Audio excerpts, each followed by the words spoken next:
Девочка, пой моя, пой моя, пой моя, по утрам сонная, сонная, сонная. Ты же знаешь, боль моя, боль моя, боль. Когда нет из тебя, я готов умирать. Девочка, пой моя, пой моя, poi moja po utram sonne. প্রিয় বন্ধুরা, আমি লিয়ানো শিশির। আজ আমি চলে এসেছি ইউনান প্রদেশের কুমিন শহরের বড় একটি কাঁচার বাজারে। চলুন আমার সঙ্গে ঘুরে দেখি এখানে স্থানীয়রা কি খাবার খায় এবং বাজারে কি কিনে। দংহা বাজার কুমিনের অন্যতম বিশাল একটি বাজার। বাজারটির আয়তন প্রায় 30,000 বর্গমিটার। এখানে শত শত স্থায়ী দোকান রয়েছে এবং প্রতিদিন হাজার হাজার মানুষ কেনে বেচার জন্য এখানে আসেন। প্রথমে চলুন ফলের বিভাগে যাই। ইউনানকে বলা হয় উদ্ভিদের রাজ্য। এই বাজারে আপনি বেরি, কাঁঠাল, তরুণ, ট্রি টমেটো সহ ইউনানের অনেক বৈশিষ্ট্যময় ফল পাবেন।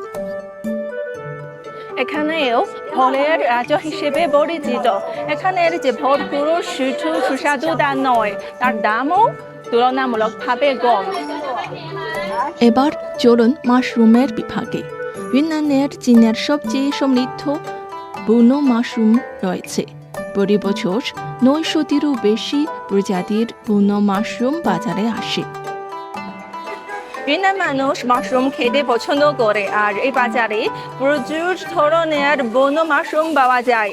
দেখুন আমার হাতে ধরা এই মাশরুম এখানে সবচেয়ে দামি এক ধরনের মাশরুম।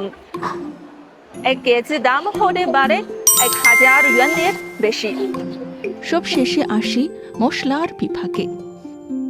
এখানে আমি একটি সুগন্ধি মশলা আবিষ্কার করেছি, তার নাম মুজাংজি। এটি ইউনান এবং দক্ষিণ পশ্চিম চীনের বিভিন্ন রান্নায় বহুল ব্যবহার করা হয়। ইউনান মানুষ যখন রান্না করে তারা বিভিন্ন ধরনের মশলা ব্যবহার করতে পছন্দ করে। দেখো আমার হাতে ধরা আছে একটি বিশেষ ধরনের মশলা। এটা দেখতে কাঠের মতো, তবে এটি আসলে একটি মশলা এবং এটিও ওষুধ হিসেবে ব্যবহার করা যায়। এর বিশেষ এক ধরনের সুগন্ধ পাওয়া যায়, তো লেবুর মতো।